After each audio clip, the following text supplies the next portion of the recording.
കയ്യിലിരിക്കുന്ന കാശും കൊടുത്ത് കീറിയ തുണിയും വാങ്ങിച്ചുകൊണ്ട് വന്ന ആരെങ്കിലും നിങ്ങൾ നേരിട്ട് കണ്ടിട്ടുണ്ടോ? ഇല്ലാന്നുണ്ടെങ്കിൽ ദാ നിൽക്കുന്നു പച്ചയ്ക്ക് നിങ്ങൾ കണ്ടോളൂ കേട്ടോ. ഇങ്ങനെ ഒരു അവസരം എപ്പോഴും കിട്ടില്ല. എനിക്ക് അതിൻ്റെ അഹങ്കാരമൊന്നുമില്ല. ഞാൻ ഇങ്ങനെ കുറേ തുണികൾ വാങ്ങിച്ചു കേട്ടോ. ഇത് ഭയങ്കരമായിട്ട് ഞാൻ ഒരു കഫ്താൻ ചെയ്തപ്പോൾ ഭയങ്കര ഹിറ്റായതായിരുന്നേ.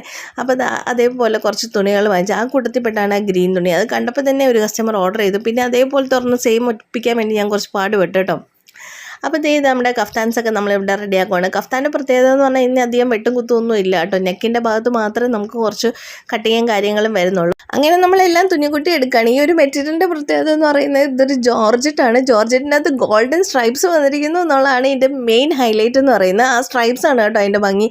ഈ കാണുന്ന സാധനം എന്താണെന്നറിയോ? നമ്മൾ ആദ്യം കാണിച്ച കീറിയ തുണിയില്ലേ, ആ തുണിയാണിത് എന്ന് പറഞ്ഞുകൊണ്ട് അവനെ വെറുതെ ഇടാൻ പറ്റില്ലല്ലോ. അങ്ങനെ നമ്മളെല്ലാം സ്റ്റിച്ച് ചെയ്ത് എടുത്തിട്ടുണ്ട്. ഇതിൻ്റെ അകത്ത് ഒരു ഗോൾഡൻ ഒരു ബോർഡർ കൂടെ കൊടുക്കണമെന്ന് ഞാൻ വിചാരിക്കുന്നു വീടവിടെ. പിന്നെ ഈ കാണുന്ന കഫ്താൻ ഞാൻ അവിടെ ചെയ്തു വെച്ച പാടെ ഒരു കസ്റ്റമർ വന്നെടുത്തുകൊണ്ട് പോയിട്ട് അവർക്ക് ഭയങ്കര ഇഷ്ടപ്പെട്ടിട്ട് അങ്ങനെ ഇതേപോലെ നമ്മളെല്ലാം ചെയ്തെടുത്തിട്ടുണ്ട്. അപ്പം ഞാൻ നിങ്ങളെ കാണിക്കാം കേട്ടോ. ഇതാണ് ഇത് ഓർഡർ പ്ലേസ് ചെയ്തതാണ്. ഇത് നെക്കിൻ്റെ അവിടെ ഞാൻ ഒരു ചെറിയ ഒരു ലേസ് കൊടുത്തിട്ടുണ്ട് കേട്ടോ. നല്ലൊരു ലേസാണ് കൊടുത്തിരിക്കുന്നത്. അപ്പോൾ നല്ലൊരു ഹെവി ലുക്ക് വന്നേ. അത് കഴിഞ്ഞ് ബാക്കിയുള്ളതെല്ലാം ഇതും ഒരു പിങ്ക് കഫ്താനാണ് കേട്ടോ. നല്ലൊരു പിങ്ക് മജന്ത പിങ്ക് ഷെയ്ഡാണ്. ഇതൊരു പേസ്റ്റൽ പിങ്ക് ഷെയ്ഡാണ് കേട്ടോ. പക്ഷേ ആ പിങ്ക് ഷെയ്ഡും എല്ലാം ഓർഡർ പ്ലേസ് ചെയ്തതാണ്. ഇവനാണ് നമ്മുടെ ഐറ്റം. നമ്മൾ ആദ്യം കീറിപ്പോയ സാധനമാണ് കേട്ടോ. ഇതെങ്ങനെയുണ്ടെന്ന് നിങ്ങൾ അഭിപ്രായം പറയണേ.